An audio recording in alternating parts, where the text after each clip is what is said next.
finally happened.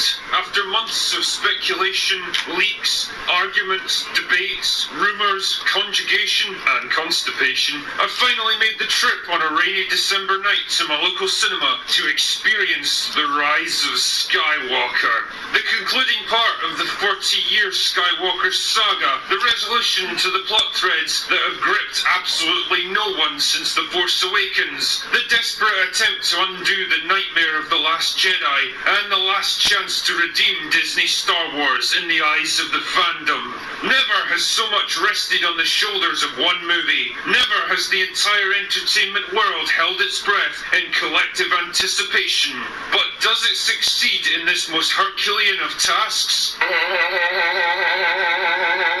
No, it doesn't succeed at all in anything. The Rise of Skywalker is a complete, total and unmitigated disaster, a hollow shell of nothingness with no heart, no soul and no meaning. To quote William Shakespeare, this movie is a walking shadow, a poor player that struts and frets his hour upon the stage and is heard no more. It is a tale told by an idiot, full of sound and fury, signifying nothing. Rise of Skywalker is the ultimate expression of the creatively bankrupt culture among the big Hollywood studios, and further proof, as if it was needed, that Disney is probably the worst thing to happen to Star Wars since the holiday special.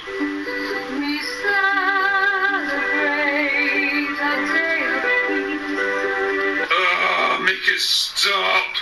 Anyway, there's a lot to talk about here, so that's all you're getting in terms of verbal lubrication on this one. Now it's time to go in hard and fast with my plot analysis. And yeah, needless to say, I'm going to spoil the shit out of this movie because I've got absolutely no respect for it. Also, there's so much to complain about that I'm actually going to have to split this review into multiple parts. There's just no way I can fit it all into one video without driving myself and you insane. So drink 'em if you've got 'em, because trust me, you're going to need it more than ever with this one. Let us begin, shall we? So Rise of Skywalker begins about a year after the events of The Last Jedi. The First Order are busy taking control of the galaxy, while the Resistance is desperately trying to rebuild its shattered forces. But then a transmission starts coming in from the Sith homeworld, located somewhere in the unknown regions. Wow, these unknown regions are pretty versatile when it comes to script writing, aren't they? I mean, isn't that the same place the First Order came from? Were they aware of the Sith homeworld? And why are they so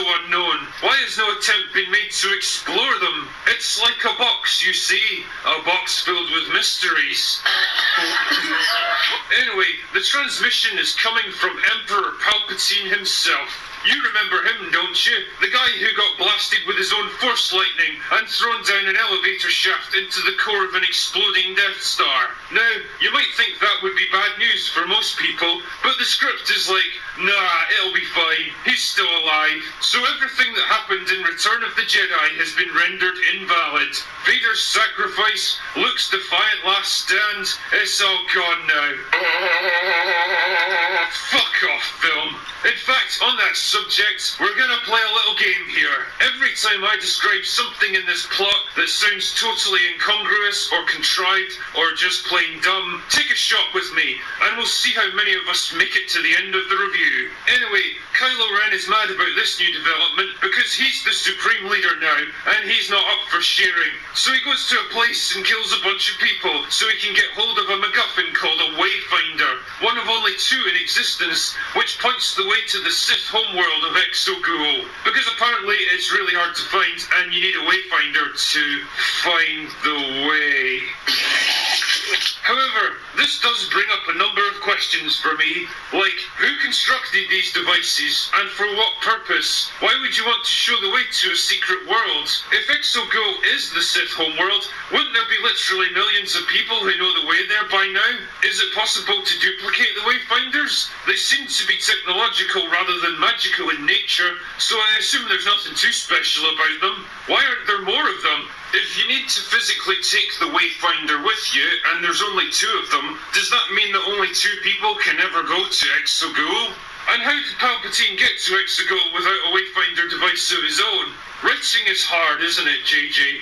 So he plugs the Wayfinder into his TIE fighter and uses it as a fucking sat-nav, and so he goes there alone. Because it makes sense to just blindly walk into a completely unknown situation with no backup or means of calling for assistance. I mean, what if he got there and there was an entire army waiting for him? What if he got blasted out of the sky the moment he arrived? But the script is like, nah, it'll be fine. So he arrives and he goes inside a giant black cube, and yup, there's Palpatine. And for some reason he looks younger than he did 30 years earlier. I don't know, maybe the makeup people didn't know what the fuck they were supposed to be doing at this point, which wouldn't surprise me considering how many different versions this film went through. Anyway, so Palpatine explains that Snoke and the whole First Order were just puppets that he created, and he's been secretly pulling the strings here for the past 30 years, while also building up a massive overwhelming fleet of Star Destroyers, which he now calls the Final Order. And then he smiles, and hundreds of Star Destroyers rise up out of the icy surface of the planet and fly up into the sky in perfect formation. What the fuck? Why were they stored under the ice on a planet that's practically impossible to find anyway? How were they built down there? And wouldn't it cause massive damage to break them free like this? If you were already working on this massive fleet, what was the point in creating Snoke and the First Order at all? And what about Starkiller Base? Was that part of your plan? If that wasn't your real plan, weren't you just drawing unnecessary attention to yourself and potentially mobilizing the entire galaxy against you before you were ready to strike? You'd never guess the plot of this movie was desperately cobbled together out of the ruins of The Last Jedi, would you? Anyway, so Palpatine orders Kylo to find Rey and bring her to him, because obviously, when you're dealing with armadas of ships numbering in the thousands, and the conquest of hundreds of solar systems across an entire galaxy, one girl is clearly going to make all the difference. Fuck off, film. Speaking of everyone's favourite Mary Sue, she's hanging out on a jungle planet with CGI Princess Leia doing Jedi training. Not Luke, of course, Leia. Because we can't have a woman taking instructions from a man in 2019, can we? That's not allowed. Anyway, she's getting even more powerful than before, because obviously she needed it. Now she can literally float in midair, leap across massive chasms, and fight training droids on a tightrope with her eyes closed. Well, that's definitely shite. You know, one of the reasons people never warmed to Rey is because she comes across as totally overpowered and invincible, right? Ah, well, at least she's been shown doing actual training for a change, so that's something. Baby steps, JJ, baby steps. But then she gets mad because she can't hear the voices of all the other dead Jedi in her minds. Holy shit, there's something Rey can't actually do yet? Yeah, no wonder she's pissed. If you've spent your entire life being able to master every new skill instantly, I suppose minor inconveniences like this are going to seem like insurmountable obstacles by comparison. Anyway, then Poe and Finn show up in the Falcon with news from a First Order spy about Palpatine and his fleet of bullshit Star Destroyers. Who could this spy possibly be, considering there's only one senior First Order character that's been in all three movies up to this point? Nah, it's a total mystery to me. Great work, JJ, keep it up. Anyway, the word on the street is that Palpatine is planning to unleash his copy-pasted fleet in 14 hours' time. Why 14 hours instead of just right now, when there's absolutely nothing stopping them? Don't know. Although if I had to guess, I'd say it's because the script wants to establish a sense of pace and urgency by giving us an arbitrary time limit to work against. The clock's ticking, people. Go, go, go. So the Rebel Command meet to discuss their next move, and for some reason, Maz Kanata is there. I guess she's resolved that labor dispute, which was apparently more important to her than the fate of the entire fucking galaxy. Shite. Oh, and Rose Tico's there too. And that's pretty much the scale of her involvement in this movie, thank God. At least JJ listened to that piece of feedback. So what will our plucky band do about all this? Well, in order to leave the unknown regions and launch their attack on the galaxy, the Sith fleet have to use a navigation tower. So if they can blow up the tower, the fleet will be stuck there forever, because I guess they couldn't ever build a new one or something. Fuck off, film. But how to get to Exegol in the first place when they don't even know where it is? Well, Rey looks through the old Jedi text she stole and finds a note from Luke about a second wayfinder. It turns out he was looking for it himself, but then he gave up because it was too hard or something. Wow, that was lucky. It's also lucky there happens to be two of them, otherwise these chumps would have absolutely nothing to go on. Anyway, Luke's clues led him to a desert planet where he was looking for a Sith dagger that would give the location of the wayfinder. Jesus Christ, this is like the puzzle tree on a Resident Evil game, and if it seems like an awful lot of pointless, convoluted busy work to you, then congratulations, you're clearly a better writer than J.J. Abrams. But basically it boils down to this: find the dagger, find the wayfinder, get to Exegol and blow up the thing, and Bob's your mother's brother is done. So they go to the planet and there's a big festival going on, and they run into Lando Calrissian, who explains he came here with Luke to find an assassin who was seen with the dagger. But when Luke gave up, Lando just kind of hung around, I guess. Oh yes, that's shite. And he's been here for the past 30 years or something. Like, why? What were you doing here all this time, you absolute plank? Why didn't you leave with Luke? Why were you even interested in Sith daggers when you've never had anything to do with the Jedi or the Force? Aren't you supposed to be Han Solo's friend? Fuck off, film. So they're dicking around at the festival when Kylo Skype calls Rey. Wait, I thought it was Snoke who made these conversations happen. I thought the sheer mental strain of doing something like this would kill them. Nah, whatever. It's just a thing now and it can happen. So because they can somehow physically interact with each other during these moments, Kylo is able to figure out where Rey is. So he dispatches a small, easily defeatable force of stormtroopers to attack them. Just like in Force Awakens. Why employ the massive army you have at your disposal when you can just send one squad instead? Maybe they have to keep their fuel costs down or something. But honestly, I think the whole thing was done so they could have a goofy chase scene with even more dialogue.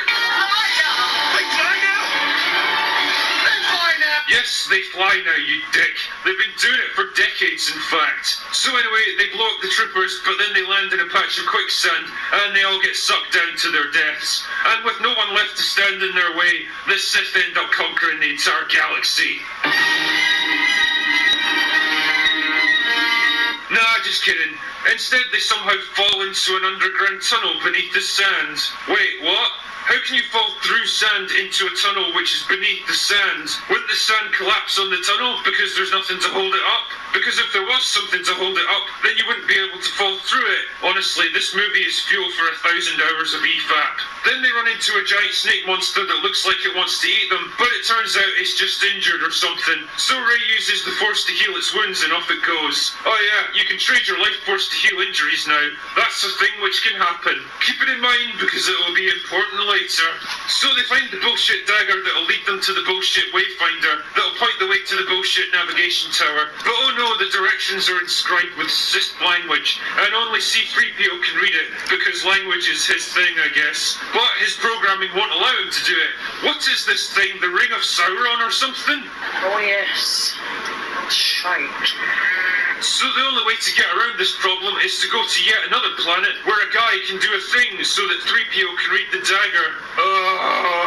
This is fucking abuse. Why are you making this so difficult, JJ? Why do you hate us so? Anyway, they can't take the Falcon with them because it's been captured by the First Order. So instead, they take the Assassin's abandoned ship that's been sitting out in the desert for decades, and somehow it's still fully functional and intact. How? Why did no one steal it before now? The Mandalorian leaves his ship for like 2 hours and it's been stripped down to its skeleton by then. Ah, whatever. So they're trying to get the ship up and running, but then Rey goes for a walk, and Chewie goes after her, but then he gets captured because he's an idiot now, I guess. Then Kylo Ren shows up in his TIE fighter, and Rey does her ridiculous Matrix-style leap, which causes it to crash and blow up. Holy shit, Kylo's dead, man. But then the script is like, nah, he'll be fine. He gets out of the wreckage like nothing happened. Then the First Order transport takes off with Chewie on board, and Rey's like, nah, that's my Wookiee. So she pulls it back down with the power of the Force because she's that strong now. I'd like to point out that Yoda had to work his ass off just to lift an X-Wing out of a swamp. But of course, Rey is so much better than everyone else.